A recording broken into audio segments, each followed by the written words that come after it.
who's he talking to? Welcome back to part 3 with me, Jeff, and Fazza. Fazza's showing a professional game here under Steve Woods and VIP Boxing. Still on, yeah.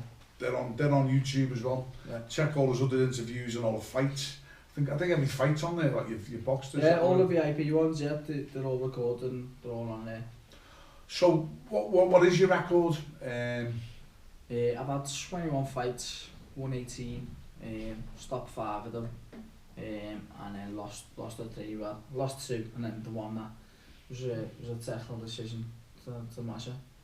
Yeah, so the big fight with Masha. Do you remember the crowd the night? It was in Liverpool Echo. Yeah, it was in the Echo. It was early doors, but it was still busy. Obviously, we both sold a load of tickets.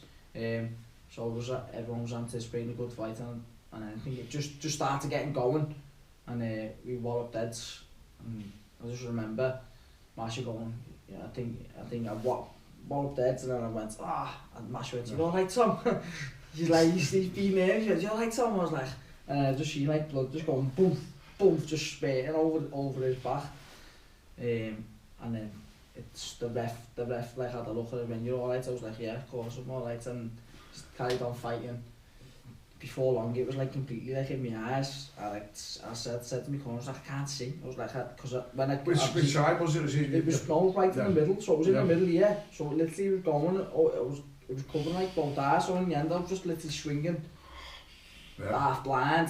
I think I nearly got Masha at the end of that round. And then when I went back to the corner, my corner was just like, you can't even see. So then the doctor waved it off, but because there'd been 4 rounds, it went to the card. So I'd probably started a little bit too slow. But at the time I didn't think I was so, but do you have a game plan with Masha? Masha comes forward, doesn't he? Yeah, like non-stop. He's always comes forward. He's quite aggressive.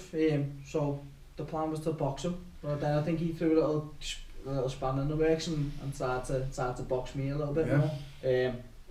And yeah, so because he'd probably nicked a couple of early rounds, he got on like a close one. I think one of them might have been a draw, or 39-38. So they were all like close cards. And the fight was just getting going, but it is what it is. So he's 40, and so... I don't think he is actually 40, I'm on the line up there. No, but the thing is that the rivalry's there, and you know, you're both good friends outside of the ring, but that should be the... once this lockdown finishes, it could be on the cards. Yeah. But as I said, you're heading for a British title, yeah? That would just be I think every fighter now, they just want to fight, don't they? Yeah. I think you were saying there, who do you want to fight? I was like, honest to God, I'm not asked to do a fight as long as I get a fight. And then yeah, like my goal is to fight for the British title. So I think it's Sam Maxwell and Akeem Esperan's the champion. He's from Gloucester way. They're fighting soon for it. So it's about working myself into a position to challenge the winner. And you study them boxers? Do you have like a fight plan? Do you ever like watch them on the video and thinking how you could sort of... Yeah, well, I will do, yeah. The lads who are around now, I've probably knew them all for years and been watching them for years anyway, so it's about getting ready. So in your corner, is Big Danny? Is it Big Danny? Yeah. Big Danny, yeah. I see, Big Danny, he's bigger than me, Danny. But on the pads, he's a great pad man, isn't he? Yeah, he's a good pad man, yeah. He only uses one pad, that's like one target, and you know, he's always giving you the distance. Yeah. What about saying, as I said, you got, as you said, you got stopped one time, or knocked out, not cleanly, that's good, you know. TKO, yeah. TKO. Just tell about the experience about that, you know, what was going on and how did you react to it? It was a massive fight, it was a big step up. It was against Noara Davis, who was known as a massive puncher. Not the best technically, but he's got that good punch, yeah. And yeah, the beforehand probably got a little bit too involved in the arguments and the banter with him on the press conferences and what have you. And yeah, the plan was to box him and take him late, and just got caught at the end of the first round, towards the end of the first round, and it just spun the fight on its head really. Got put down again a couple of times in the second round, and then I think, so a couple of times in the second round, and then in the third, I think I went back the corner in the third, and I was like, I said to my coach, I was like, did I get put down then? I was like, because my head was scrambled, I was like, did I get put down in that round? He was like, no, you never hit boxing well better. So I think third, fourth and fifth, I did box a lot better and I showed a little bit of signs of getting back into it. And then I think 6th round, in the end, he got to me again and put me over. And then I got back up again, didn't quit, and then in the end he hit me again with a few more shots and the ref waved it off. That's it. I mean, I remember getting put on your ass, as they say. It was when you get a shot, it's like an old telly, they turn it off and just went zoom, and you wake up. You know. First time he put me down, I didn't even remember, like I didn't really remember it. Because when people say they punch hard, I was like, I can't really remember them. Like, I think they're the people where, you know, when they punch that hard, when you get people who punch and it's like, bump, bit of a thud, and you're like, oh, that hurt. I think it's the ones where if you don't hurt, it's just like, bump, it's like lights out. It's gone. Like, it was when I watched it back on the video, I didn't even remember, didn't remember being flat on my back, because I went boom, flat on my back, and then scrambled up.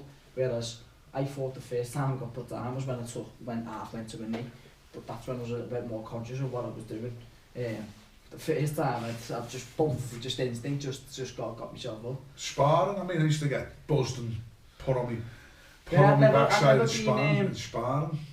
I've never been put down in sparring. Don't get me wrong, I've been buzzed a few times. And a few body shots that I've hit and might have took a bit of a breather up, but I've never been put down in sparring. Do you know what, they talk about body shots, yeah? They're worse, aren't they? I think the worst feeling, because if you get one in the solar plexus, if you wooden boxer, if you breathe in, feel your rib cage, that pit there, if you get hit in that, you just can't breathe, and you're in the ring. Just wraps you, doesn't it? I always used to get embarrassed with the crowd, thinking, if I get hit here, you know, you sort of want to try to, you can't go, you know, in front of the crowd, just shook it in. Just, you can't control it, can you? You think, body shots, they just take your soul away, don't they?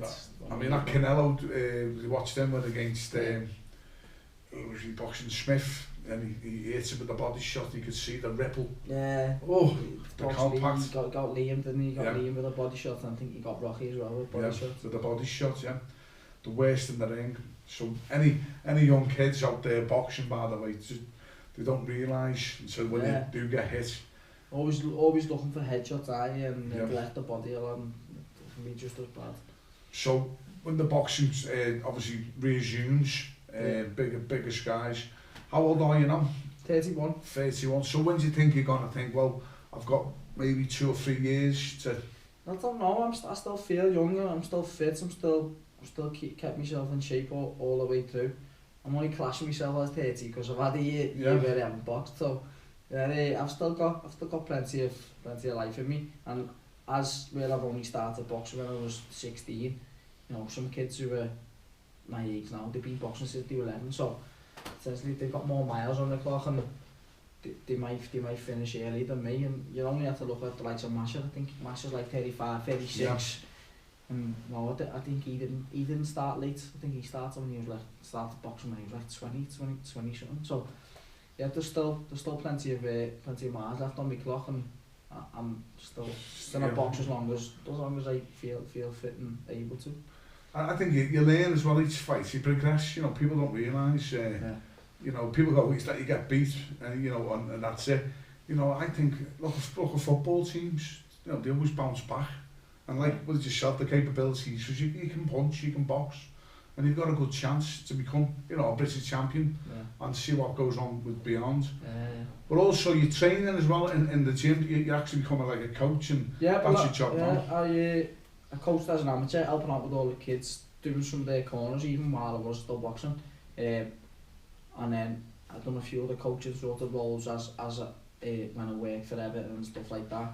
And then I've been actively working as like a personal trainer and boxing coach in the gym that I'm at now since like about 2016. It was just before I boxed in Goodison. When I boxed on another value card, I was still working full time, and I was going to the gym at 6. I was going to work all day, and I didn't really like the job. hated this, so I was half scarred at times and getting off, then going back to the gym. And then that was my first like decent little payday where I could afford to have a few months between my next fight, and that's when I started working in the gym then and getting a bit of a client base and doing personal training. So one-to-ones and stuff like one-to-ones that. With people. Any up-and-coming kids that you think you want to give us a little shout, you know, as in like who's got like potential or... Yeah, we've got boss little kids in our gym. Little Danny Ammo's he's a national champion. Jake Sutton, little Ian Harnach, and Lucas Yadin, they're all boss little Is that the Stockbridge gym? Is all? Well, that's in No Limits where I'm at now, so obviously we've got our professionals there. Yeah. We've got an amateur gym there as well, so obviously we haven't been able to train them in the gym for a lot of the last 12 months, but we still kept in contact with them, and they've all been doing Zoom sessions, believe it or not, so online. On Zoom sessions? They've been doing Zoom sessions with the whole, or even all the family and all that, the family members in the background, they've all been shadow boxing, doing like bits of circuits and that, so we've kept them busy so that when gyms are allowed to open on the 12th of April, we can get them all back in. That's positive, isn't it? Yeah. It's great to see, because obviously any young kids out there with you know, what they don't know what to do, but they've got a lot of energy. You know, the mother think that they've got ADHD and they're running around. Get them in the gym, you know, definitely, progression. yeah. I think that's one of the best things I ever done was going to the gym, and you know, my little girl, she's only 18 months, but I'll be getting her on. I actually got a little video there of her on punching Felicity. Yeah, Felicity. She was punching her pads the other day, but I'm 100% gonna get her on the pads and getting her into fitness when she's older. Well, look at the ladies boxing now. It's you know, like Casey Smith and Katie Taylor and Sasha Jonas. Yeah, sorry, I'm terrible with names, but wow. Really? Yeah. No, but how they're progressing. Yeah, well, and it's becoming like an international, you know, it's amazing, the door of opportunity. I don't think I wanted to fight like, but... No. I would like my daughters to fight, but, you know... That's it, I get more nervous and more like worried about watching me mates fight. Or like kids that are like, I'll train, like, than fighting myself. I think it's the not being in control and being like flapping, like, because I can't do nothing for them. You just gotta shout from the outside. It's like I get more nervous than that. So I can't imagine what it'd be like with my own daughter or son. It may possibly like the same as your mum and dad, you know. Yeah, the same exactly. feeling. Yeah. So you know, when you did have when you had Felicity, you know, you were professional boxing. Did that have any effect, you think, to do with your training? Maybe was you feeling more tired? Yeah, definitely more tired, because I'd be doing night feeds and then going to the gym on 3 or 4 hours sleep. I remember it was like the October time, and obviously I was helping my bird out with the night feeds, and I think I'd done a night feed 3 o'clock, 4 o'clock in the morning, went back asleep, and then I was up at 8. I was up and I was in the gym for 8, and then I went and sparred Andy Collar. He was a former world champion. Next thing is I've had a proper scrap with him. Black and blue, had bloody nose, black eyes. I just come home and I just said to my bird, I was like, listen, I've got a big fight here, and you're going to have to do these night feeds. On the so night shift. I'm going and getting filled in the morning. We're all sitting on the couch with the baby. I was like, I can't be doing these night feeds. So I think for the massive fight, I ended up getting a mattress in the spare bedroom. I'm just sleeping. Because you're losing weight for a fight. The stress of fighting, yeah. It is a hard life to be a fighter, isn't it? Yeah, it's tough, yeah, but we do it for a reason, don't we? We enjoy it, like, we love it, madly enough. Great stuff. Well, listen, hopefully we're a British title champion. Yeah. Got the potential too. Nice. And it's great to have you on today, by the way, Tom Farrell. Fazza. Invite me. So from me and my fella producer Gary Lynn, thanks Gary. Nice one. Take care. I hope you have enjoyed it, and please do, if you haven't already, subscribe to our channel, share it for Tom, and we'll see you in the future with a belt. Nice one. Brilliant. Take care, mate. Bye bye.